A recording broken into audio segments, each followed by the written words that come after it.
Only 0.25% of animal cruelty cases are ever prosecuted in Canada. A study in 1997 discovered that nearly 40% of animal abusers have also committed violence against people.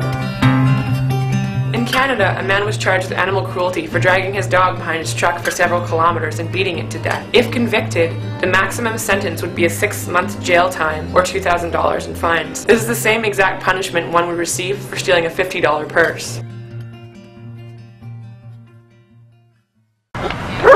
I started off as a volunteer with the Richmond Animal Protection Society, and it turned into a job. A lot of animals are left at the gate in the middle of the night in a cardboard box. Declawing. Declawing is actually amputation. It's to the first knuckle. So we do get cats that have been declawed that can't live in a house anymore because they're exhibiting all these behaviors that come because they're so displeased. Kitten season is starting. So many people just neglect to spay and neuter their animals. By August, there will be a cage on every surface. Homeless animals outnumber homeless people by about 5 to 1. If everyone in the world adopted one animal today, there would still be thousands left without a place to live. We're a non-profit, government-registered rescue that have been taking in and taking care of birds for the last 15 years. We help so many people who really need companionship, and they maybe can't have other people live with them, or they can't have dogs or cats, and birds are the perfect niche. A lot of people don't realize that. We take in 200 birds a year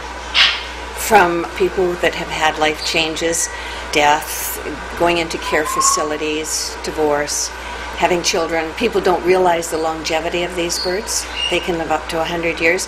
Hilda, no one knows how long she will live. Not one has died in captivity yet. We usually have about 65 to 80 rabbits at any given time. We adopt out about 70-75 rabbits a year. Here he is, there's Wellington.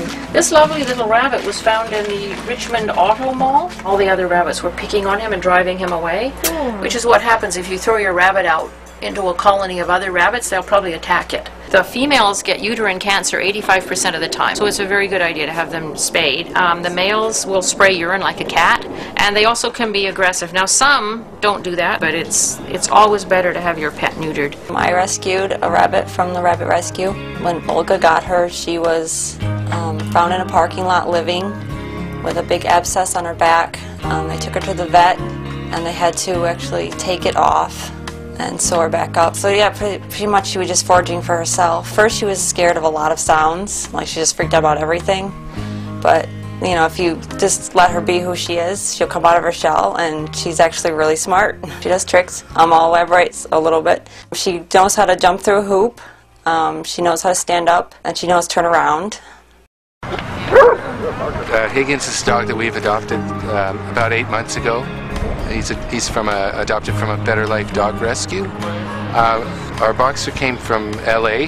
She came from the Boxer Rescue Society. We fostered her for about a day and a half and decided that she was right for us. My mother was interested in adopting a dog. She felt that there was just way too many dogs that are in need. There was a woman that had an organization called the Green Room. My mom went through the pictures of the different types of dogs, and she fell in love with this dog. So she is a Hurricane Katrina survivor.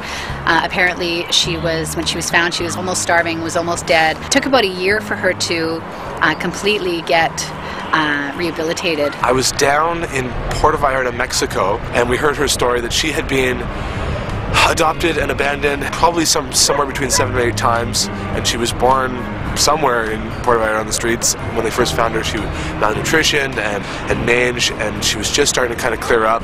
Took her to the vet, got all her shots, got all the paperwork, booked a new plane ticket home, bought a kennel that was way too large for her, stuffed it with pillows, and flew her home. The main cause of pet neglect is really just they don't know any better. It's ignorance. People don't do the research on them, so they get into a bird that's above their head. People underestimate how long a rabbit lives. They underestimate what kind of a pet they are. They see them in a pet store and they think they're cute. They think, oh, that's easy.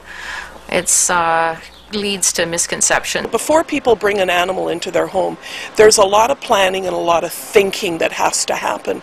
You have to not just imagine playing with the puppy or kitten.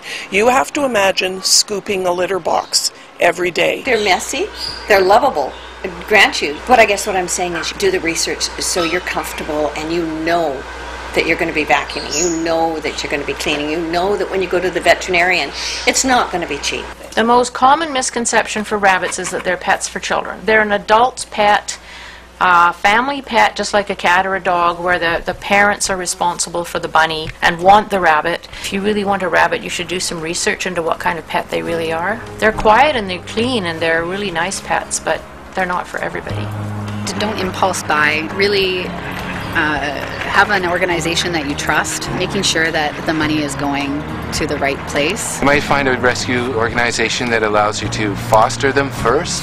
If you can't foster, maybe spend a little bit of time, especially with them before taking them. If you adopt from a rescue agency, you're getting a dog that, under any other circumstances, has no chance. It's essentially, doomed. The support is more comprehensive when you deal with a rescue or a shelter. We're not looking for a profit. Our goal is successful adoptions. We have people come to visit the birds, and they have to come a few times. Then I do a home visit. We want to ensure that you know how to take care of this bird. We do a lot in education. 8 to 12 million animals enter shelters yearly. 5 to 9 million are euthanized. You can't be no-kill without providing medical. If you're keeping them in a shelter and not giving the medical treatment they need, keeping them alive without medical is not ethical.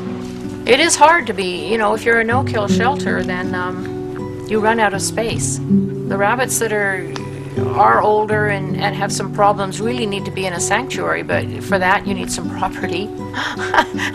And around here, that's millions. You can run a shelter by giving animals their length of time to be found, and then it's an injection and into the furnace. And I think that's just too easy. All these guys, they cost money for medical expenses, for seed, just for their normal care. You can't do this on your own. We've got a great team. We have to have a great team. We have wonderful vets who work with us, but we're lucky if we make ends meet at the end of the month. If you go into a pet store or a business and see that Grey Haven can, please, please, please, put in a quarter, put in $1, put in $2, put in a penny. Every cent counts, and it really adds up. There's all sorts of things the organization would really appreciate, like someone who did PR and marketing, and anyone who was interested in promoting. We're trying to find a permanent sanctuary as well. I mean, you might not be the person who wants to adopt a dog, but if you could put someone in contact for fostering or for adopting, I mean, that kind of network makes all the difference. I think it's getting a little better. There is a much more awareness now, I think, to animal issues and animal welfare. Richmond is the first city in Canada that has successfully banned the sale of dogs in pet stores. The pet stores actually challenged the decision and lost. All animals deserve respect. We don't have the death penalty even for people anymore. They do pretty much more horrendous things than a bunny. Neglect can be stopped just by people knowing that you need to take care of an animal. It's a living, breathing thing. It's not something that you buy on impulse and not think about what impact it's going to have on your life. We brought them into our realm, given them love, and now we have to ensure that they're going to be taken care of in the same fashion. We don't have an animal problem, we have a people problem.